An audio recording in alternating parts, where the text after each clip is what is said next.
Bienvenidos, bienvenidas, buenas tardes a todos quienes ya están con nosotros en este día jueves 4 de febrero. Como lo hemos venido anunciando, tenemos hoy un tema importantísimo del cual vamos a abordar el día de hoy, pues durante toda esta jornada hemos estado compartiendo información a través de nuestras redes sociales y también a través de www.medimagenradio.net. Hoy estamos celebrando un día importantísimo, es el Día Mundial contra el Cáncer. Y para ello, hoy en Medisalud también tenemos a nuestra invitada para hablar de este tema. Sin duda es importante conocer un poco más acerca de este tema, acerca de esta enfermedad, que es una de las prevalentes tanto en hombres como en mujeres. Y bueno, ya lo vamos a hablar más adelante, cada uno de esos puntos, síntomas, factores de riesgo, factores de prevención, que vamos a conocer el día de hoy en Medisalud. Les agradezco a todos quienes siempre están con nosotros, tanto los martes como los jueves a partir de las 5 de la tarde. Y para hoy les cuento que tenemos una invitada especial. Para hablar de este Día Mundial contra el Cáncer, tenemos a la doctora Silvia Pineda Hoyos esta tarde. Ella es especialista en oncología clínica, magíster en cuidados paliativos, ha sido médica tratante de oncología y también docente de posgrado en medicina familiar. Y actualmente es oncóloga del staff de la Corporación Médica Monte Sinaí. Así que tenemos una invitada muy especial esta tarde para hablar de este tema, como nosotros hemos venido anunciando y lo hemos venido compartiendo a través de todos nuestros programas. Es ideal la prevención y sobre todo el diagnóstico temprano. Así que también vamos a hacer esta tarde énfasis en eso, el diagnóstico temprano. ¿Cómo realizar un diagnóstico temprano? Pues con los chequeos anuales que siempre nosotros les estamos recomendando, con la sintomatología y sobre todo siempre visitar al médico y pues no quedarnos con ese miedito de que algo sucede, pero no quiero ir al médico porque tengo miedo. Y bueno, muchas más razones por las que puede pasar cada uno de nosotros. Así que para ello, y bueno, sin más preámbulos también vamos a dar la bienvenida a nuestra querida invitada esta tarde que está con nosotros, la doctora Silvia Pineda. Gracias por estar aquí esta tarde. Buenas tardes con todas las personas que nos están escuchando desde diferentes puntos en nuestro país. Primero agradecer a todo el equipo de Medisalud por la invitación y agradecerle a usted, Carla, por esa cálida bienvenida. Esta jornada para mí es muy importante, puesto que, como usted bien lo ha dicho, el día de hoy conmemoramos el Día Internacional contra el Cáncer. ¿Y por qué lo conmemoramos el 4 de febrero? Es importante que yo les cuente que esta conmemoración la venimos haciendo año a año desde el 2000, ya que se fijó esta fecha en la Cumbre Mundial contra el Cáncer. Y esta fecha tiene un objetivo importante que lo debemos conocer y es concientizar, sensibilizar acerca de la prevención de esta enfermedad que es muy prevalente en nuestros países. Así es, y por eso nosotros hemos venido compartiendo la información necesaria durante este día y terminamos también esta jornada pues con este diálogo, estas preguntas y también a todos los que nos están sintonizando, cualquier duda, cualquier inquietud también nos pueden dejar a través de los comentarios aquí en nuestro Facebook Live. Y bueno, ya para entrar al tema, ¿no? Yo creo que es importante iniciar por lo básico, por el principio prácticamente. Y pues sería conocer qué es el cáncer. Bien, es importante tomar en cuenta que vamos a ir hablando con términos coloquiales para que sean un poco más digeribles, si cabe el término, para las personas que nos están escuchando. El cáncer es el desarrollo, la multiplicación descontrolada de las células dentro del cuerpo. Normalmente dentro de nuestro organismo existe multiplicación celular, pero esta está equilibrada y esta está controlada por determinados mecanismos. Sin embargo, cuando en alguna célula existe algún tipo de alteración, algún tipo de mutación, puede empezar este crecimiento y esta multiplicación descontrolada. Y eso es a lo que nosotros le conocemos como cáncer. Perfecto. Claro, es importante conocer siempre lo básico, ¿no? ¿Y cómo se va desarrollando el cáncer también? Tal vez es diferente en ciertos cánceres o cómo va esa situación. Bien, es importante tomar en cuenta que existen, lógicamente, algunos tipos de cánceres que son más agresivos que otros y esto depende de muchos factores, pero realmente cómo se desarrolla es cuando ha perdido el equilibrio nuestro mecanismo celular, se han saltado esos patrones que equilibran la multiplicación celular y se produce esta multiplicación descontrolada que puede ser por dos factores importantes. Primero, un factor que puede ser genético, ¿sí? Una mutación heredada de padres a hijos y otros factores externos, factores ambientales de nuestro entorno que pueden causar la alteración, la mutación en las células de nuestro organismo. Y eso es muy importante y ya vamos a hablar y puntualizar cuáles son los factores de riesgo más importantes para el desarrollo de esta patología. Así es, vamos a ir paulatinamente, pues, conociendo cada punto necesario. Por ejemplo, bueno, ya sabemos qué es, cómo se desarrolla, y en este caso, cuáles son los síntomas, y en este caso generales, porque también tenemos, como usted lo dijo, diferentes tipos de cáncer, y para cada uno de ellos, pues, puede ser diferentes síntomas, o hay algunos generales como para ir al médico. Bien, cada cáncer, como usted muy bien lo ha mencionado, va a tener muchos signos y síntomas que son específicos de esa patología. Sin embargo, de ello es importante que yo les comente que cuando el cáncer está en etapas iniciales, los síntomas son muy inespecíficos, son muy vagos y es por ello que a veces dejamos avanzar esta patología porque no tenemos un dolor muy intenso, no tenemos un síntoma que nos altere nuestra calidad de vida y es por ello que en nuestros países más del 50% de los cánceres son diagnosticados lamentablemente en etapas avanzadas. Sin embargo, algunos signos de alarma generales pueden ser la pérdida de peso, ¿sí? Cansancio, malestar general, alteraciones que no son propias de nuestro organismo. Es importante tomar en cuenta que en esta jornada vamos a hablar de dos de los tipos de cánceres más importantes en nuestro país y en ese momento pues puntualizaremos cuáles son los signos de alarma en estos dos cánceres que ya les vamos a comentar. Perfecto, sí. Antes de ir con los cánceres pues, más prevalentes tanto en hombres como en mujeres, podemos enumerar los factores de riesgo que tenemos cada uno de nosotros. Sí, Carla, eso es importantísimo porque primero conceptualizar qué es un factor de riesgo, qué entiendo yo como un factor de riesgo y es importante que ustedes conozcan que es toda causa que hace que incremente la posibilidad de desarrollar cualquier patología, porque tenemos factores de riesgo para la mayor parte de las enfermedades. En este contexto, entonces, los factores de riesgo para desarrollar cáncer generalmente son factores externos, ¿sí?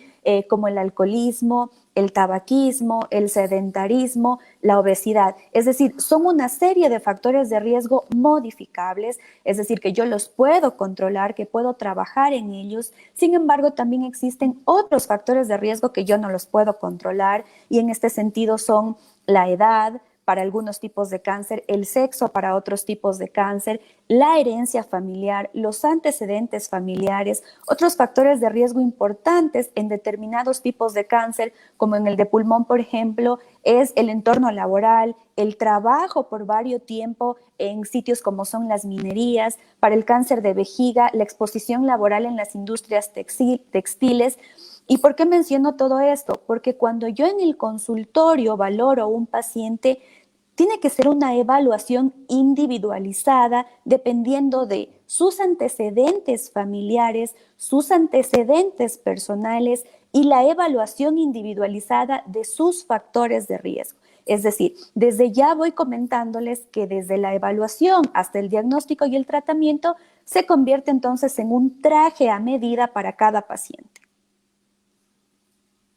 Así es, y es importante no ir con todos los puntos que vamos abordando y pues para llegar ahora y ya conociendo algunos síntomas generales, conociendo algunos factores de riesgo, pues vamos a uno de los puntos creo que más ideales y sobre todo en los que más énfasis hemos hecho durante este día sobre el cáncer más prevalente en las mujeres, por ejemplo, que es el cáncer de mama en nuestro país. ¿Cómo podemos conocer un poquito más acerca de este cáncer?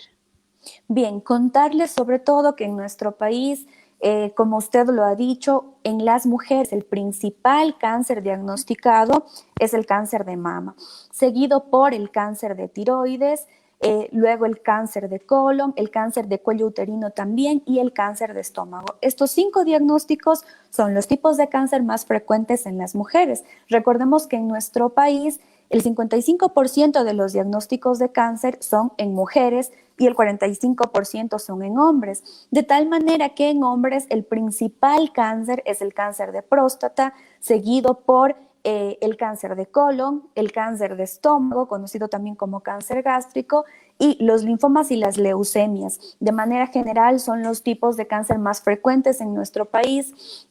Y respondiendo a su puntual pregunta, el cáncer de mama, que es tan frecuente no solo en nuestro país, sino en todo el mundo. Recordemos que el cáncer es una de las principales causas de muerte a nivel mundial y así también para todas las Américas, ¿sí?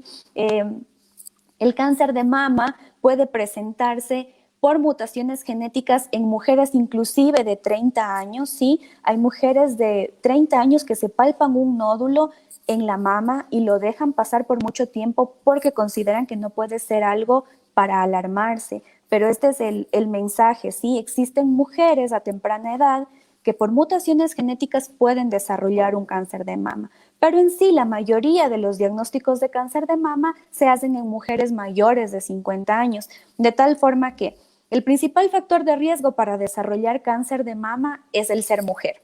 ¿Sí? Solo el hecho de ser mujercitas ya nos aporta un factor de riesgo para el desarrollo de cáncer de mama. Otro de los factores de riesgo es la edad. A mayor edad, mayor riesgo de desarrollar esta patología. Existen otros factores de riesgo como la primera menstruación a edades muy tempranas, menores de 12 años, la menopausia, es decir, el hecho de dejar de menstruar, el hecho del declive hormonal en sí. La menopausia superior a los 55 años es otro factor de riesgo. El hecho de no haber tenido hijos o haber tenido un hijo después de los 35 años se convierte en otro factor de riesgo para cáncer de mama, ¿sí? Pero también tenemos factores protectores y un factor protector es la lactancia materna, ¿sí? Más que todo esto se debe a que cuando una mujer empieza a dar de lactar es como que termina de desarrollarse por completo la glándula mamaria y eso le convierte en un factor protector para el desarrollo de cáncer de mama. Perfecto. Y bueno, hablando de cáncer de mama, y pues quisiera tocar también el autoexamen mamario, ¿no? El autoexamen que podemos hacernos las mujeres cada cierto tiempo. No sé si nos puede explicar un poquito más acerca del autoexamen mamario. Sí, es importante tomar en cuenta, durante este último tiempo hemos venido haciendo mucho trabajo con respecto a lo que es el autoexamen de mama como medio para que la mujer conozca y reconozca su cuerpo, su anatomía, qué es normal y qué no. Pero también al autoexamen se le deben sumar los medios diagnósticos como la mamografía y la ecografía, porque con un simple autoexamen de mama no es 100% probable que podamos tener un diagnóstico, ¿sí? Y eso es muy importante. Entonces, siempre recomendamos el autoexamen como medio para conocer y reconocer nuestro cuerpo y aquellas cosas que están alteradas en el mismo. Entonces, tenemos que separar un poquito las aguas en el tema del autoexamen de mama, porque es diferente el autoexamen en una mujer que está menstruando que en una mujer que ya está en periodo de menopausia. ¿Cómo hago el autoexamen en una mujer que está menstruando? Se lo debería hacer al quinto o séptimo día luego de terminada la menstruación. ¿Sí? Esos son los días ideales para hacer el autoexamen.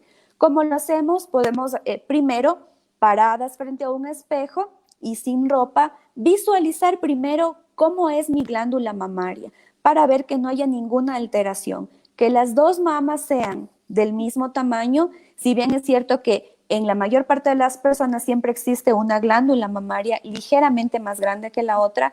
Obviamente, si es que esta diferencia llama mucho la atención, ya es un signo de alarma. Luego de que he pasado la parte de la observación, vamos a la parte ya de la palpación, que es llevar una mano atrás de la cabeza y con la otra empezar a palpar desde la axila, ¿sí? Palpar toda la parte de la axila. ¿Y por qué debo palpar la axila? Porque en la axila hay unas estructuras llamadas ganglios que son uno de los principales lugares que pueden ser comprometidos por un cáncer de mama.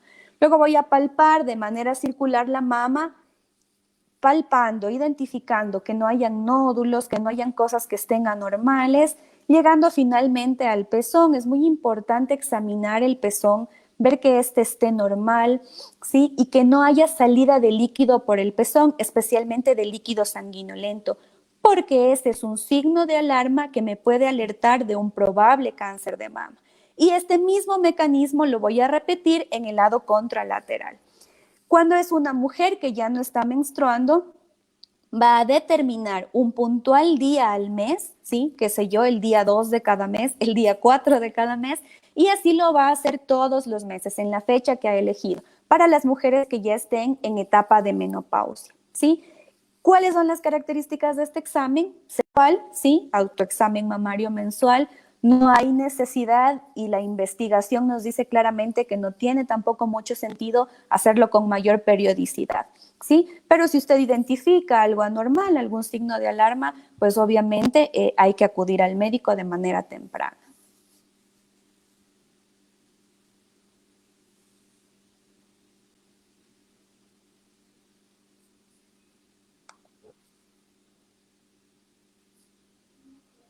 Así es, lo importante es acudir al médico de forma temprana, de forma precoz, ahí específicamente para poder diagnosticar qué está pasando. Y el diagnóstico temprano obviamente nos da que los tratamientos sean mucho más efectivos y bueno, sin complicaciones.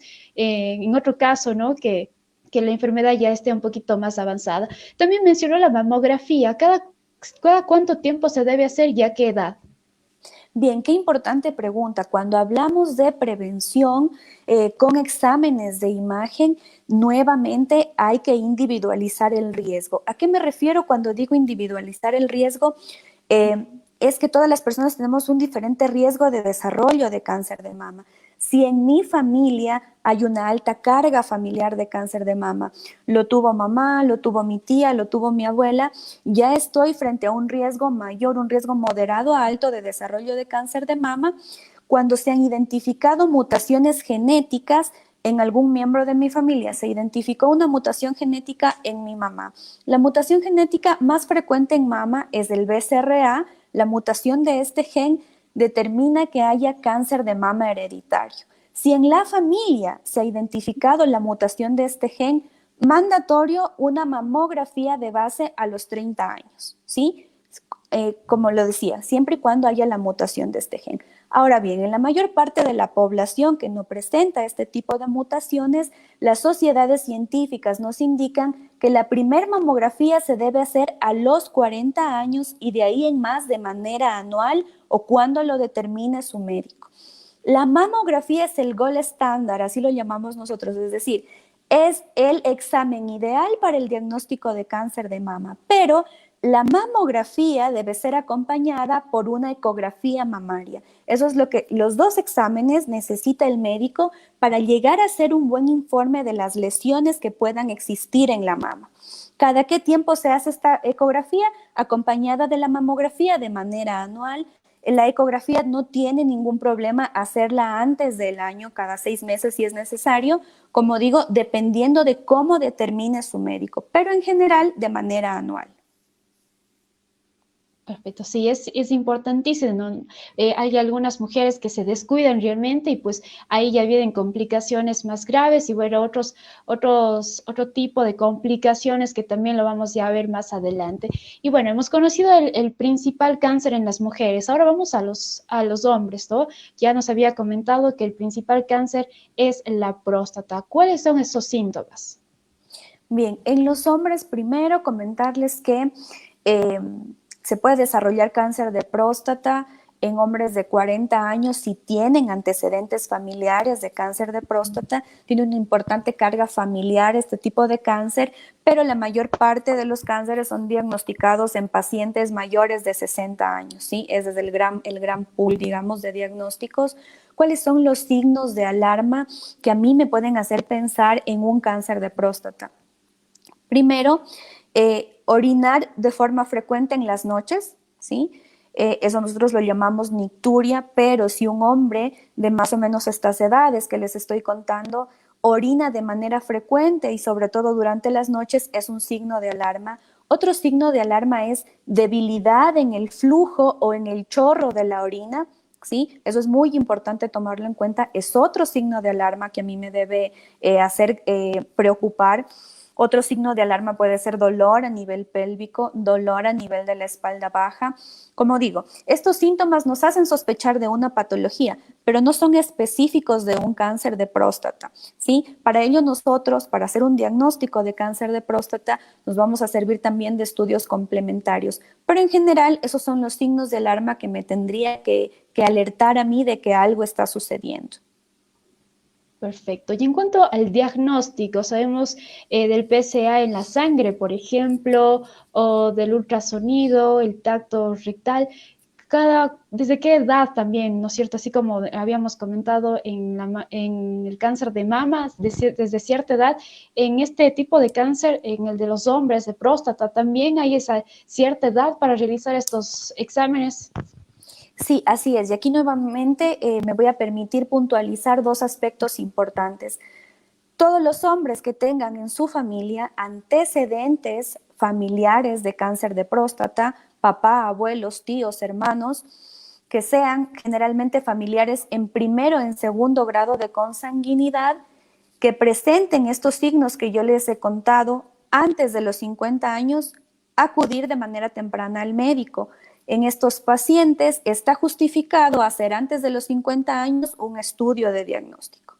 En aquellos pacientes que no tengan ningún tipo de antecedentes familiares, está justificado hacerlo de los 50 años en adelante. Y tenemos tres pilares fundamentales para el diagnóstico de cáncer de próstata. El tacto rectal, que si bien es cierto es muy incómodo, pero es un mal necesario, digámoslo así. En segundo lugar, el que usted muy bien ha mencionado, que es el PSA, que es el antígeno prostático específico, ¿sí? Que es una determinación que la hacemos en sangre. Este PSA se puede elevar en enfermedades prostáticas, tanto como en un cáncer de próstata, como en otro tipo de enfermedades que no necesariamente se relacionen con el cáncer. Y el tercer pilar en el diagnóstico es inicialmente la ecografía prostática. Si yo identifico algo en la ecografía prostática, pues es probable que posterior le pida una resonancia magnética de pelvis. Pero a manera general, estos son los estudios de los cuales yo me sirvo para hacer un diagnóstico inicial de una lesión en la próstata. Si yo identifico un nódulo, una lesión en la próstata que me parezca a mí que es necesario enviar a estudiar, se hace una biopsia prostática, es decir, se toma una muestrita de esa lesión para mandar al laboratorio de histopatología y determinar si estamos hablando de una lesión benigna o de una lesión maligna. Perfecto, sí, ya nos queda todavía un poquito claro y creo que para todos los que nos están sintonizando, nos están escuchando también a través de www.medimagenradio.net y a través de nuestro Facebook Live, pues nos queda un poquito más claro de qué podríamos nosotros hacer también, tanto siendo mujeres como hombres, pues para prevenir también. Y es el punto innecesario e importante en el que hemos hecho énfasis durante toda esta jornada, la prevención y el diagnóstico temprano a través de estos exámenes, de estos chequeos. Y continuando con el tema, y bueno, después de conocer los principales cánceres, es importante también conocer un poquito más acerca de los tratamientos. Hay algunos tratamientos para el cáncer, no sé si nos puede enumerar cada uno de ellos. Bien, para cada tipo de cáncer vamos a tener tratamientos específicos, pero a manera de un esquema, comentarles que el principal tratamiento para el cáncer es la cirugía. Si estamos frente a un diagnóstico inicial de cáncer, un tumor pequeño que pueda ser operado, ese es el tratamiento ideal, operarlo, resecarlo, ¿sí? Pero si ya estamos frente a un cáncer un poco más avanzado, que por su ubicación y por su extensión me limita la cirugía, dispongo de otros tratamientos como la quimioterapia. De hecho, en nuestro medio hacemos mucho algo que se llama quimioterapia neoadyuvante, que significa que administrar al paciente que está con un tumor avanzado algunos ciclos de quimioterapia para achicar el tumor y poder llevarlo a cirugía. Entonces, hasta ahora tenemos la cirugía, la quimioterapia, disponemos de otro excelente tratamiento que es la radioterapia, que habitualmente va de la mano con la quimio. En la actualidad disponemos de tratamientos como la hormonoterapia, que generalmente la administramos en pacientes con cáncer de mama hormonodependientes y que también es un pilar fundamental en el tratamiento del cáncer de próstata. Generalmente el tratamiento de cáncer de próstata se lo hace con hormonoterapia y en algunos casos específicos con quimioterapia. Y un tratamiento que está muy utilizado en los últimos años y que nos está dando excelentes resultados es la inmunoterapia. La oncología es una de las especialidades que ha tenido en los últimos años un crecimiento bárbaro, ¿sí? Y nos ha permitido llegar a curaciones importantes, inclusive en cánceres de tipo metastásico. Perfecto. Y bueno, pasando al siguiente, al siguiente proceso, digámoslo así, ¿cuáles son las etapas del cáncer? Eso es una de las preguntas frecuentes que nosotros tenemos también a través de las redes sociales, las etapas que tiene el cáncer, pero no sé si hay diferentes etapas según sea el cáncer, en dónde esté ubicado. Así es, dependiendo del órgano en el que esté ubicado el cáncer, en general existen 4 estadios, que así lo llamamos nosotros, 4 estadios o etapas del cáncer, y estos estadios sirven para la mayor parte de tipos de cáncer. ¿Por qué digo para la mayor parte? Porque existen algunos tumores, como el tumor de testículo, por ejemplo, que solo tiene 3 estadios. De hecho, el tumor de testículo es uno de los tumores que tiene un mejor pronóstico y es uno de los tumores que mejor responde a los tratamientos, ¿sí? Entonces, en líneas generales, el cáncer tiene 4 estadios. El estadio 1, que es un estadio localizado, ¿sí? El cáncer solamente está en el órgano en donde ha empezado. Estadio 2 y 3, estamos hablando de un cáncer localmente avanzado, que quiere decir que probablemente comprometió algún órgano, alguna estructura cercana, o ganglios linfáticos, que son sitios de frecuente metástasis del tumor. Y el estadio 4 es un estadio avanzado en el cual el cáncer se ha diseminado desde su lugar de origen hacia otros órganos. Perfecto. También podemos definir un poquito más y tratar de entender qué es la metástasis. Se habla mucho, ¿no? En las etapas, en el diagnóstico de la metástasis. ¿Qué significa? Bien, metástasis es un término que significa que ha existido diseminación de las células cancerígenas desde su lugar inicial hacia otros órganos. Pongo un ejemplo para poderlo aclarar.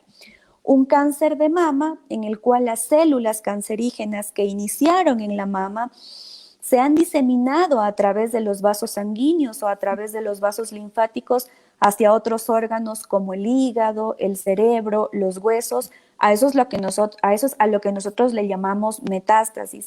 Y valga la pena hacer aquí un paréntesis, muchas de las veces cuando las personas escuchan un diagnóstico de un cáncer metastásico, pierden la esperanza, pero en la actualidad, como yo ya lo había mencionado, disponemos de muchísimos tratamientos de última generación para tratar este tipo de eventos y además también en la actualidad, si existe un cáncer con un solo sitio de metástasis y esa metástasis la puedo operar, es otra parte importante del tratamiento.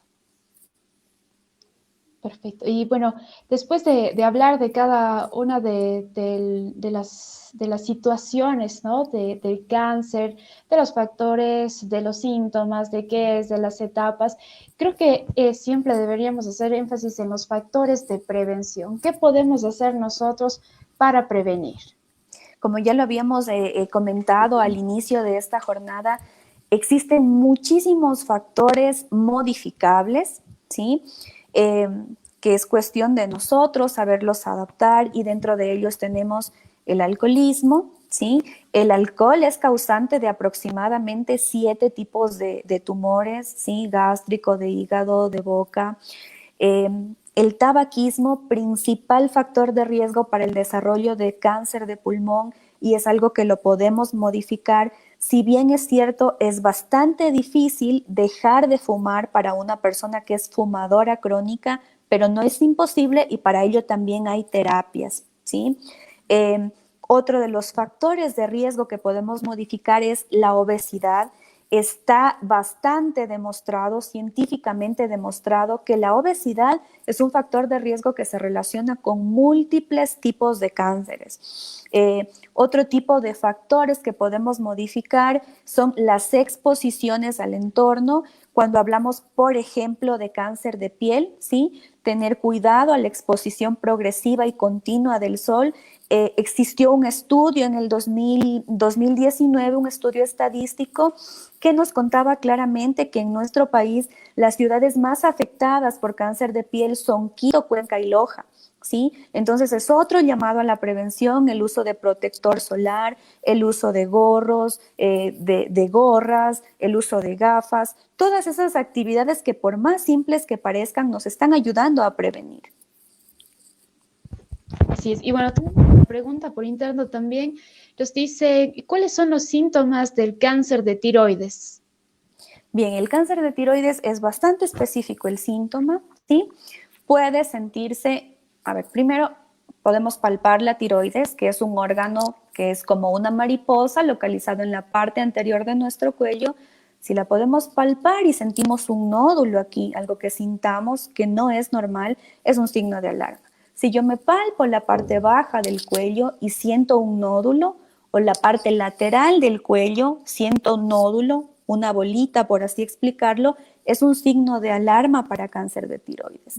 Existen otros signos inespecíficos, síntomas inespecíficos, como son la dificultad para deglutir, ¿sí? Eso puede ser por el crecimiento de la glándula.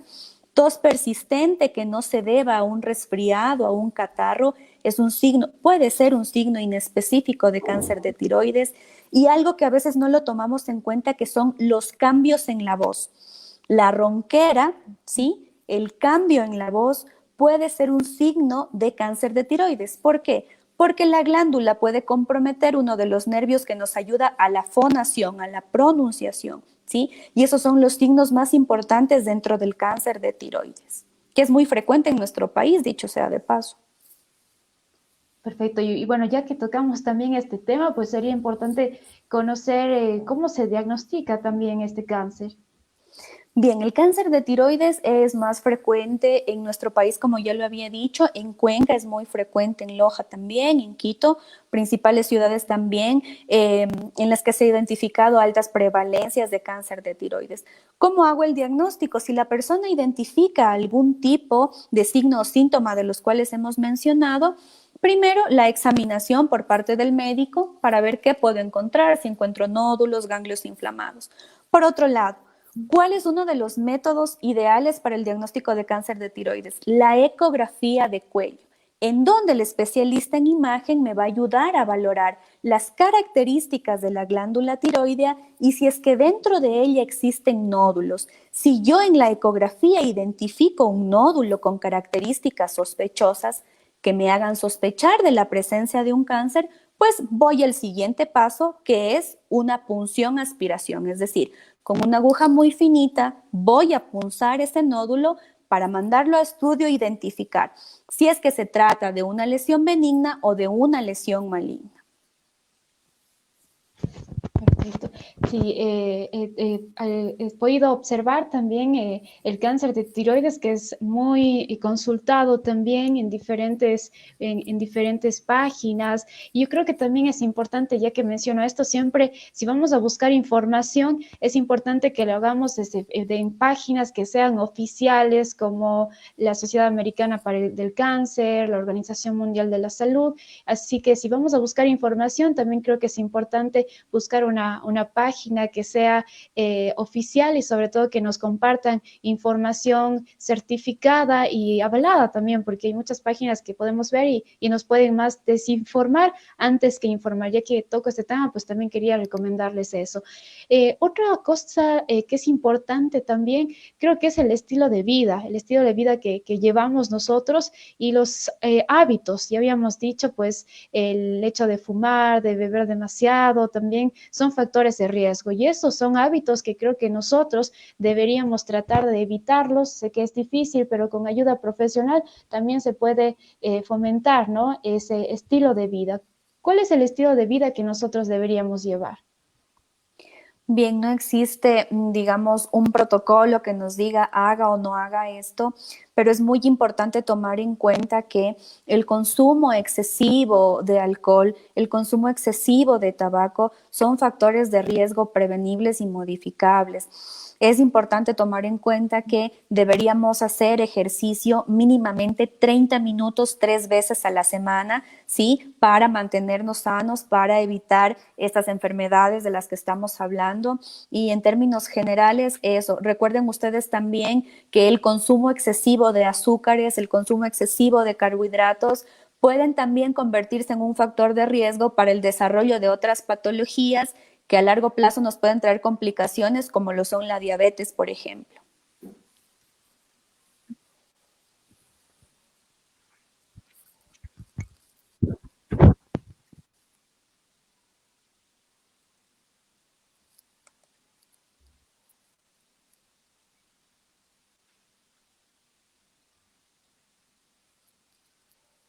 Así es, le agradecemos también por habernos acompañado esta tarde. Como siempre es un gusto haberle tenido esta tarde para que nos pueda compartir información acerca de este día tan importante, el Día Mundial contra el Cáncer. No sé si tenemos algunas conclusiones o recomendaciones generales ya para terminar nuestro programa. Pues sí, ante todo reiterar mi agradecimiento con ustedes por este espacio tan importante. Los medios de comunicación siempre se vuelven en un aliado de nosotros para llevar estos importantes mensajes de prevención hasta las casas. Reitero mi agradecimiento a Mediradio, a Medimagen, Medifamilia, por la invitación cordial que nos han hecho para tratar de este tema tan importante. El llamado siempre a las personas que nos están escuchando a hacer siempre chequeos médicos preventivos, puesto que les comento que un chequeo médico preventivo le puede ahorrar a usted aproximadamente 42 consultas en los próximos 3 años. Hablamos también entonces del tema del ahorro. El mensaje final es siempre acudir al médico tempranamente, puesto que un cáncer diagnosticado en etapas tempranas se convierte en una enfermedad potencialmente curable. Y contra el cáncer, juntos podemos.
Bueno, creo que tuvimos un poquito de contratiempos, pero estamos terminando esta emisión de Medisalud. Gracias a todos por estar con nosotros a través de www.medimagenradio.net. Hoy estuvimos junto a la doctora Silvia Pineda. Gracias a todos por estar con nosotros. Les cuento que el próximo martes estaremos junto a la doctora Diana Bravo, así que también ya les invito a que nos puedan sintonizar. Gracias a todos quienes estuvieron con nosotros este día y esta jornada, sobre todo que estuvimos todo el día con información tanto de diferentes cánceres, los diferentes tipos, y hemos enumerado cada uno de ellos a través de todas nuestras redes sociales y específicamente en nuestros programas de Medimagen Radio. Como último dato que les puedo comentar, 15 de cada 100 muertes en Ecuador se deben al cáncer.